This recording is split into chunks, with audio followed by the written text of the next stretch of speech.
আজি ক্লাছটো আমি ইংলিছ গ্ৰামাৰৰ সিৰিজটোৰ টেন্সৰ পাৰ্ট নম্বৰ 6 টো লৈছো ইয়াৰ আগতে আমি past tenseৰ চাৰিটা পাৰ্টৰ ভিতৰত এটা পাৰ্ট কভাৰ কৰিছো হেতু পাৰ্ট সিম্পল past tense হয় হেতু আমি পাৰ্ট নম্বৰ 5 ত কভাৰ কৰিছো আজি আমি পাৰ্ট নম্বৰ 6 ত past continuous tense টো চাম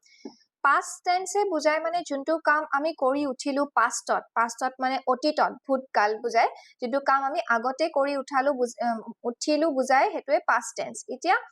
past tense or past continuous মানে হল যোনটো কাম আমি কৰি উঠিলো কিন্তু যেতিয়া কৰি আছিলো দীঘলীয়া সময়লৈকে continuously আমি কামটো কৰি আছিলো বুজায়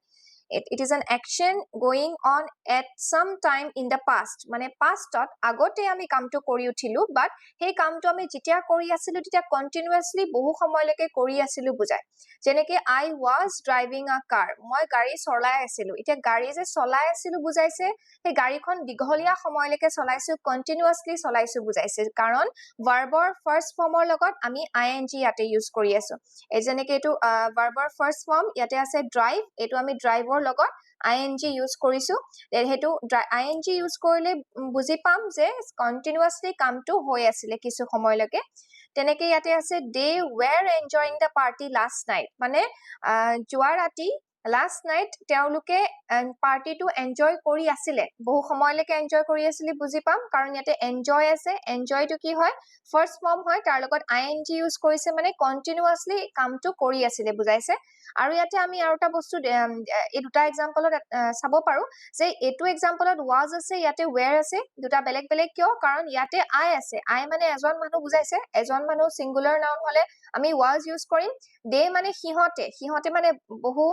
কেইজন মানুহ বুজায় আৰু বহুত মানুহ বুজালে আমি were ইউজ কৰিম এটোৱে খালি ডিফাৰেন্স বাকিখিনি গুটে একে এতিয়া আমি rules খিনি লৈ আহো প্ৰথমটো rule হল আমাৰ assertive sentenceৰ rule assertive মানে আমি যদি sentence টো পজিটিভত কওঁ এতিয়া আমি যদি sentence টো পজিটিভত কওঁ তেতিয়া হলে subject মানে আমি যোনজন মানুহে কামটো কৰিব তেখেতৰ নাম লগতে যদি সিঙ্গুলাৰ এজন মানুহৰ কথা কওঁ was বহু কেইজন মানুহৰ কথা কলে আমি were ইউজ কৰিম ভাৰ্বৰ ফাৰ্স্ট ফৰ্ম এটো গুৰুত্ব দিবলগীয়া কথা আমি past continuous tenseত ভাৰ্বৰ অকল ফাৰ্স্ট ফৰ্মটো ইউজ কৰো আৰু তাৰ লগত ing টো ইউজ কৰিবই লাগিব কম্পালসৰি কাৰণ ing বুজাই দিয়ে যে কামটো কন্টিনিউয়াছলি কিছু সময়লৈকে হৈ আছিল আৰু তাৰ পিছত অবজেক্ট যেনেকে ইয়াতে she মানে তাই সাবজেক্ট হব she এজনী ছোৱালী কথা কৈছে হেকানে was হব ৰাইটৰ লগত ing ইউজ কৰিলে ৰাইটিং যেহেতু ৰাইট টো কি হয় ৰাইট টো ইয়াতে v1 ত আছে ৰাইট ভাৰ্বৰ ফাৰ্স্ট ফৰ্ম হয় তাৰ লগত আমি ing ইউজ কৰিছো ৰাইটিং অবজেক্ট কি হব a letter she was writing a letter তাই এখন লেটাৰ লিখি আছিল যদিও লেটাৰখন লিখা হৈ গল বুজাইছে কাৰণ was আছে মানে কি কামটো হৈ গল past tenseতে আমি was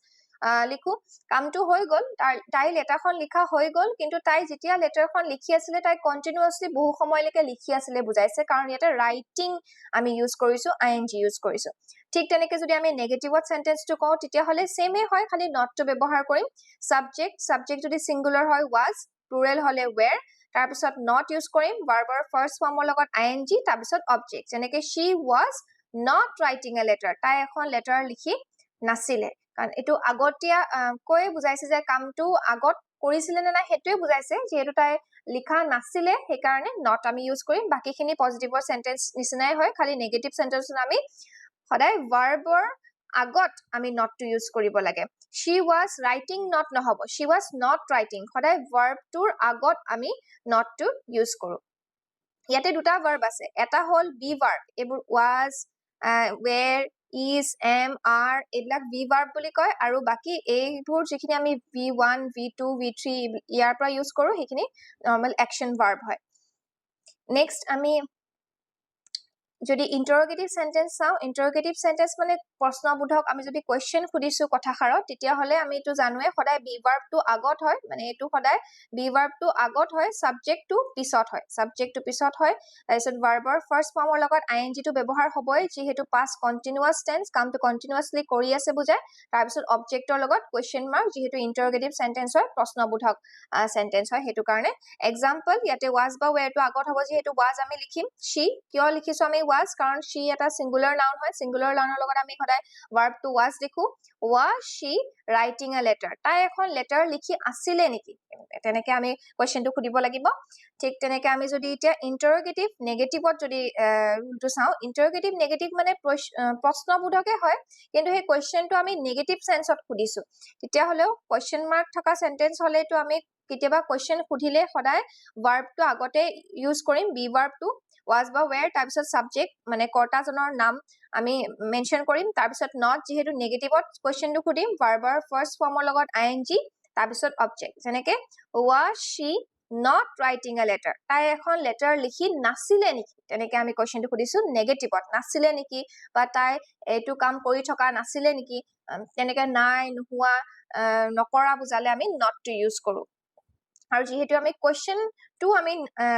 নেগেটিভ সেন্সত খুদিছো হেতু কাৰণে আমি verb টো সদায় আগত be verb টো আমি সদায় আগত লিখিব লাগে এতিয়া be verbৰ আমাৰ এখন লিষ্ট থাকে be verb আমি যে ইউজ কৰো আৰু action verb দুটাৰ মাজত ডিফাৰেন্স আছে be verb আৰু action verbৰ মাজত ডিফাৰেন্সটো কি হয় হেতু আমি নেক্সট ক্লাছত ডিসকাস কৰিম